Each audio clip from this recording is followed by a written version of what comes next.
Quindi dicevamo che la dinamica è quella del gruppo complesso. Possiamo avere il bullo, possiamo avere la vittima, separati, presenti comunque in classe. Noi potremmo avere, se nella vostra classe non avete avuto mai episodi di bullismo, potreste avere tra i vostri alunni anche bambini che hanno psicologicamente la possibilità di diventare bulli, di essere vittima, ma che non si esprimono perché non incontrano un altro bambino sofferente allo stesso modo. È particolare come entrambi, da alcune analisi psicologiche, sia le vittime che i bulli hanno una maggiore difficoltà nella cooperazione, a cooperare con gli altri.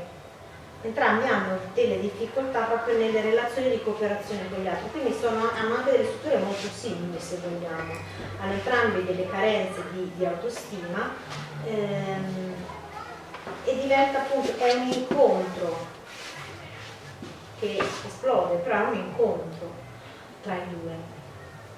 Quello che si può fare nella classe è creare un ambiente diverso, è far sì che manchino gli spettatori, manchi proprio il terreno sociale per far sì che questo tipo di relazioni avvengano. Nel momento in cui abbiamo detto che probabilmente la vittima è qualcuno di diverso, qualcuno che si differenzia dagli altri nel gruppo. E se la differenza, riusciamo a far passare l'idea che la differenza è una ricchezza? Come? Come? Ci sono anche gli adulti che non riescono a accettare questa cosa. È difficile farlo passare se per primi non ci si crede. Voi esatto, la prima cosa è, ci sono voi insegnanti, ci credete o no? Certo. Immagino che si dopo è scontato, però che sì. O quantomeno, allora, mettiamolo così, se non ci credete, se pensate che la differenza intesa come appunto il bambino con delle difficoltà, chi viene da un'altra parte, chi insomma, l'eterogeneità che possiamo trovare nelle vostre classi sia una difficoltà, sia uno scoglio, È lì che si crea poi l'ambiente. è lì che per primo l'insegnante dice: allora io mi comporto con tutti nella stessa maniera, vado a omologare, chi arriva. Credo che ci siano colleghi, io purtroppo mi è capitato anche di sentire: io questo faccio, se ci arrivano, se non ci arrivano non è un problema. Che non è un grande atteggiamento, e infatti in quella classe c'erano diverse difficoltà tra i bambini, perché chi rimaneva indietro ovviamente veniva, non era presente un bullo nella classe a cui sto facendo riferimento, ma anche bambini che nella normalità non sarebbero così aggressivi, comunque c'era il prendere in giro chi rimaneva, chi non capiva la lezione, chi prendeva il brutto voto. Ed è una dinamica che appunto, se non c'è il bambino con problematico, comunque con le problematiche che possono portare al bullismo, rimane una presa in giro che comunque va in qualche modo affrontata, ma non si arriva alla violenza.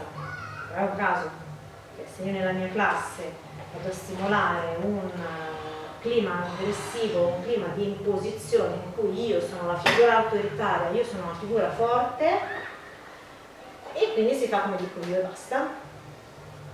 Il modello che hanno della figura di riferimento è figura forte e che impone le cose. Io bambino che ho problemi di autostima, il bullo, farò la stessa cosa, cercherò di imporre la mia volontà.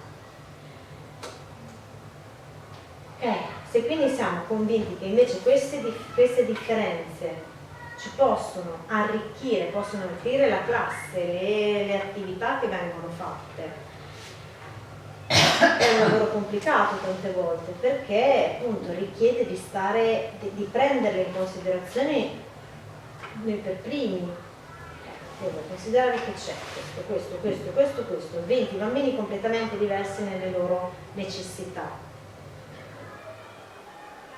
come faccio? Devo essere ben più flessibile delle regole che vi dicevo prima.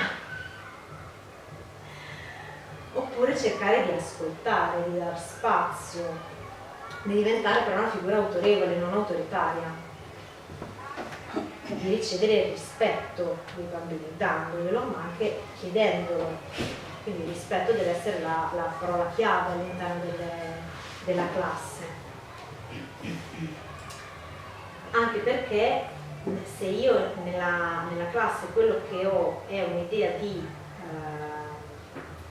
i primi arrivano, gli ultimi non mi interessa, continuerò ad avere questa idea. Per me la società è quella, anche i bambini si formano la loro idea di società all'interno della scuola, passano parecchie ore ai banchi ed è il primo step che ha, il primo passo, la prima forma di società esterna alla famiglia che incontrano. Quindi in famiglia prendono molto, ma come si sta con gli altri che non sono nella mia famiglia lo imparo a scuola. Quindi lo sviluppare un clima piacevole, il fatto che a scuola si sta bene. Che si può fare?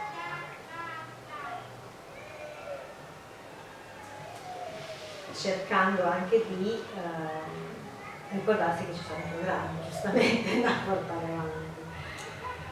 Quindi cercare di rendere le attività didattiche più piacevoli, meno una corsa al risultato, più una ricerca di una sperimentazione, un provare a fare, tanto quello è. Scuola è imparare, per imparare devono sbagliare.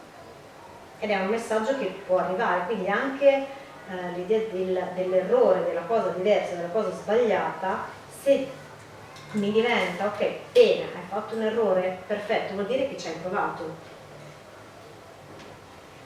È difficile che poi passi tanto il messaggio del io sono più bravo di te, tu sei sbagliato. Se io calcolo l'errore come una cosa positiva, perché vuol dire che è un tentativo che ti porta più vicino a imparare qualcosa.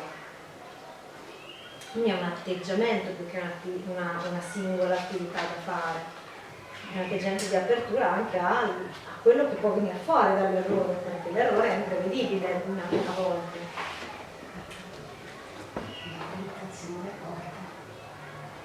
È difficile, è La un valutazione tema che andrebbe molto considerato.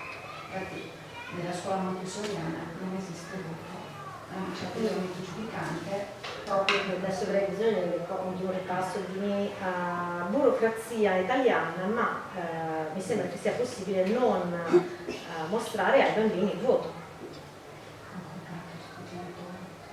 semplicemente ai genitori. Anche passare il messaggio che se anche il voto non è sempre positivo, è lo stesso il discorso che si faceva prima dell'errore, perché che non vuol dire sminuire chi si impegna per avere sempre ottimi voti, ma far capire che non sempre si può riuscire al massimo. Insomma, Anche chi si impegna sempre per uscire con ottimi voti diventa la tragedia poi in cui una volta sbaglia, quindi diventa la difficoltà anche di affrontare il fallimento. Quello è un lavoro generale sull'autostima dei vostri alunni, per cui l'autostima è anche riuscire a mantenerla nella possibilità di sbagliare, dell'essere diversi. Quindi il fatto di la scuola, la classe è un posto in cui io posso stare, sto bene e già quel lavoro, l'insegnante non mi giudica, non è una figura che mi fa sentire a disagio perché non sono capace, perché sto imparando fondamentalmente. Lo spirito di gruppo, come si forma lo spirito di gruppo? Lavorando per attività di gruppo Io stavo ragionando, ecco, le attività di gruppo, ho trovato qualcuno che diceva mettere insieme i bambini intorno a un tavolo e dire dovete fare questo, non è lavorare in gruppo, non è cooperative learning, non è c'è qualcosa, c'è uno, ok, è la base ovviamente, tecnicamente quello lo faccio, metto i bambini a lavorare insieme. Però c'è un passo in più da fare, perché come so fare 2 più 2, non so ripetere a memoria la tabellina, un conto è ripetere a memoria la tabellina, un conto è capire il meccanismo che c'è dietro. Quindi un conto è mettere i bambini semplicemente, andate, lavorate 2, 4, ovviamente io vengo da un background da educatrice in casi di difficoltà sociali e anche con gli studi dell'apprendimento, ma anche proprio situazioni familiari complesse, quindi bambini con scarsissime capacità relazionali. La situazione classica era: fate la ricerca insieme, quindi date il lavoro a casa e devono fare la ricerca insieme. Ed era, nel migliore dei casi, riuscivano ad andare nella stessa casa, aprivano il computer, copiavano, incollavano mezz'ora e tornavano a casa. O al massimo stavano un'oretta di più giocando ai videogiochi o facendo altro. In molti casi si dicevano: ok, io faccio questa metà, tu fai quest'altra metà, poi le mettiamo insieme ed è fatta. Quindi il lavoro, quello che si diceva, non è solo il gruppo, si crea non solo nel lavorare insieme, ma proprio nello stimolare delle relazioni. Io mi farei alzare un attimo e ho bisogno di un volontario. Seguimi, ho bisogno di un volontario. Chi è più stanco qui in mezzo e ha voglia di alzarsi e uscire un attimo? Ok.